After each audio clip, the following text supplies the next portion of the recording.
Hey guys, Miss Pipel here. Today in this video we're going to be looking at dilution and the dilution equation. Your dilution equation looks like this, and it is on your reference sheet.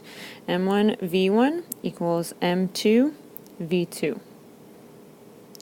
We'll get more into the details in just a second. So, diluting something is essentially the idea of watering it down. So when you dilute a solution, it gives the solute, the stuff dissolved, more room to spread out. So essentially, for every liter of solution, you now have less stuff dissolved because those solute particles are more spread out. Okay, the moles of solute are remaining constant. We are simply just adding water. So here's your equation again, and I'll write it with your subscripts over here. M1V1 equals M2V2. If you think about molarity being moles over liters, when you multiply molarity times liters, you're going to get moles. So that's why we're saying moles of solute is equal to moles of solute. Okay, your volume for this formula does not have to be in liters. It can be in milliliters, but as the two volume units do have to match, as we've seen with gas laws formulas and formulas in the past.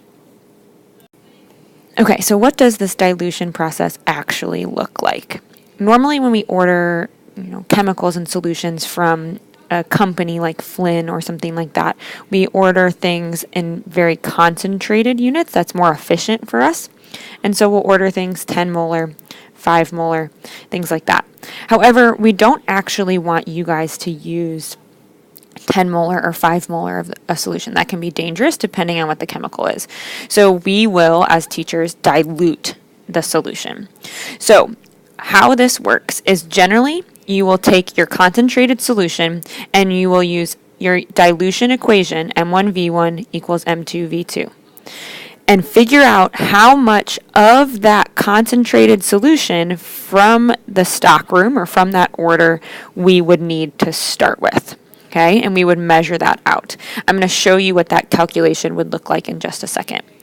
Then I would measure that out. So let's say my solution is blue, okay, and I figured out I need about, 25 milliliters of that concentrated solution. But the solution I'm measuring, I only want about 100 milliliters. So what I'm going to do is I'm going to find a 100 milliliter volumetric flask, which we can see over on the right here. What I would do is I would pour my volume that I figured out in step 1 from the calculation into the volumetric flask, and then I would just add water. I would add distilled water until we got right to this line right here. Okay, so I'm adding distilled water, so plain water, to allow that solute to have more room to spread out. So now all that stuff that was packed into my initial little bit of concentrated solution is now spread out in a larger volume. Okay, and I'll show you one of these tools in class. You guys will get a chance to use a volumetric flask. They're generally marked with just that final volume for you to use. Okay, so let's do some examples of how we actually would figure out what amount of solution we would start with and put in that volumetric flask to begin with. So this question says, what volume of 12 molar sulfuric acid, so this is my concentrated stuff, is required to prepare a 1 liter solution of a 0.4 molar sulfuric acid. So what we want to do is we want to figure out how much of that concentrated stuff we need to start with to make our more diluted solution. So M1 and V1 are generally going to be from your concentrated, okay, and your M2 and V2 are going to generally be your diluted situation. So we can kind of take these values out from the problem. So 12 molar is a molarity, so that's going to go here as my M1. V1 is what we're solving for because we're asked for the volume of that thing. I know I want to make a 0.400 molar solution, and I know I need 1 liter of it. Okay, so those are my givens. So I'm going to plug those in now to my dilution equation. M1V1 equals M2V2. So I would plug in 12 molar times V1 is equal to 0.4 molar times 1 liter. Okay, so in order to solve for V1, I'm going to divide both sides by 12. Okay, and so you'll need a calculator here to solve for V1. Okay, and what we are going to get is, get your calculators out. Okay, we're going to get 0.0333 liters. Okay, so that is my unit for volume, because that's my unit for volume in the problem.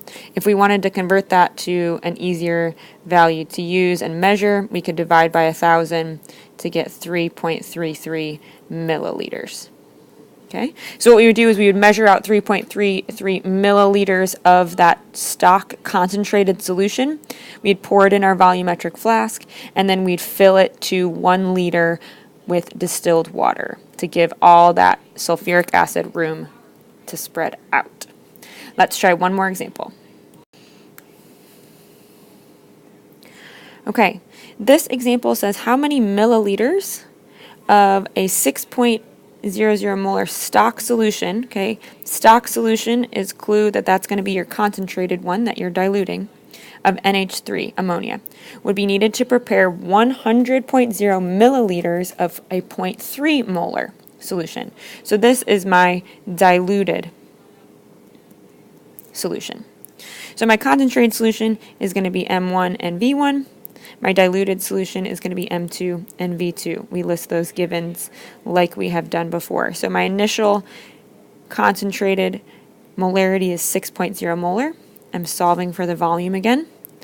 The volume of the solution that I want to make, or excuse me, the molarity of the solution I want to make is 0.3 molar, and I need to prepare 100 milliliters of it for whatever lab experiment I'm doing.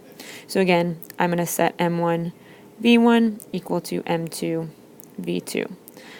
I'm going to plug in my givens that I know. So I know 6.00 molar times V1 is equal to 0.3 molar times 100.0 milliliters. Since my volume 2 unit is in milliliters, that is what my volume 1 unit is going to be. So I'm going to divide both sides by 6 molar. Okay, molar over molar cancels, and I'm left with milliliters for my unit. Okay, when I solve for this, 0.3 times 100 is going to be 30, divided by 6 is going to be 5. And then we need 2 sig figs here based on my 0.3 molar. So 5 milliliters is my answer to this one. That's all for this video today. Make sure to have all this written down in your notes and also get working on your practice.